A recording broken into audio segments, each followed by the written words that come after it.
आजाद कश्मीर की ऑपोजिशन जमातों ने मुख्तलिफ पोलिंग स्टेशन पर धांधली शुरू कर दी है।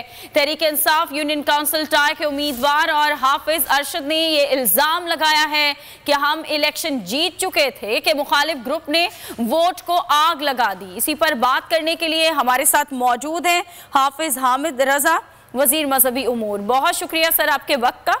बताइएगा, ये जो धांधली की खबरें आ रही हैं और वोट जलाने की जो बातें सामने आ रही हैं, क्या देखिए जी, सबसे पहले तो मैं जनाब वज़ीर आज़म सरदार तनवीर इलियास साहब को दिल की गहराइयों से खराज तहसीन भी पेश करता हूँ कि 32 साल बाद आज़ाद कश्मीर में इक़्तिदार जो है निचली सतह पर मुंतकिल करने के हवाले से जो उन्होंने इक़दाम उठाया। पहला मरहला मुज़फ़्फ़राबाद डिवीजन में इलेक्शन हुए, आज दूसरा मरहला था। तो सबसे पहले तो जो इस इलेक्शन में जो लोग जीते हैं उनको दिल की गहराइयों से उनको भी मुबारकबाद पेश करता हूँ। जो बात अभी आपने जो कही है, जो सवाल किया है, देखिए कि बहुत सी ऐसी जगह हैं कि जहाँ PTI के कारकुन जो है वो यकीनन बेदार भी थे और मैं समझ रहा था कि वहाँ PTI के लोग जो हैं वो कैंडिडेट जीत रहे थे।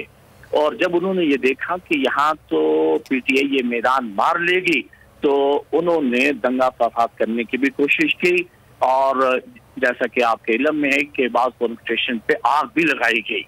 तो ये बिल्कुल ये इलेक्शन से फरार था कि और ये कभी नहीं चाहते थे कि यहाँ से पाकिस्तान तरीके इंसाफ के जो है उम्मीदवार कामयाब। ठीक है सर, बहुत शुक्रिया आपके वक्त का।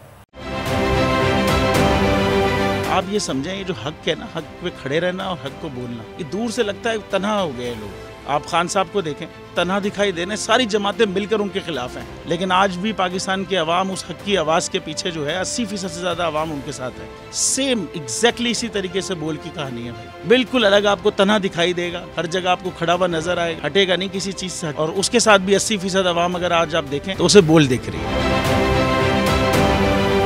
जाली केस है ना, ये हम पे उस वक्त बनाए गए थे जब हुकूमत यही थी, इन्हीं लोगों की हुकूमत थी ना। और ये जाली केस, इनको मैं नहीं कह रहा इस केस को जाली केस, इनको पाकिस्तान में क्या पूरी दुनिया में एक ऐसा शिकायत कुंदा नहीं मिला, एक ऐसा कंप्लेनेंट नहीं मिला जिसने ये कहा हो कि हमारे साथ फ्रॉड हुआ है। तो ये खुद ही बन गए कंप्लेनेंट और ये खुद ही इन्होंने खुद ही इन्वेस्टिगेशन की, उसकी खुद ही तफ्तीश भी की, यानी कि कंप्लेनेंट भी है, इन्वेस्टिगेशन ऑफिसर भी है। और इन द एंड इन्होंने फिर उसके बावजूद ये कोर्ट में जमा कराया कि जी ये केस जाली केस था और इसमें किसी किस्म जो कुछ एग्जैक्ट कर रहा था सब लीगल। ये मेरी बात नहीं है, ये इनके इन्वेस्टिगेशन ऑफिसर की बात। सबसे ज्यादा व्यूज और सबसे ज्यादा रेटिंग के साथ बोल आज भी रहा नंबर 1 पर।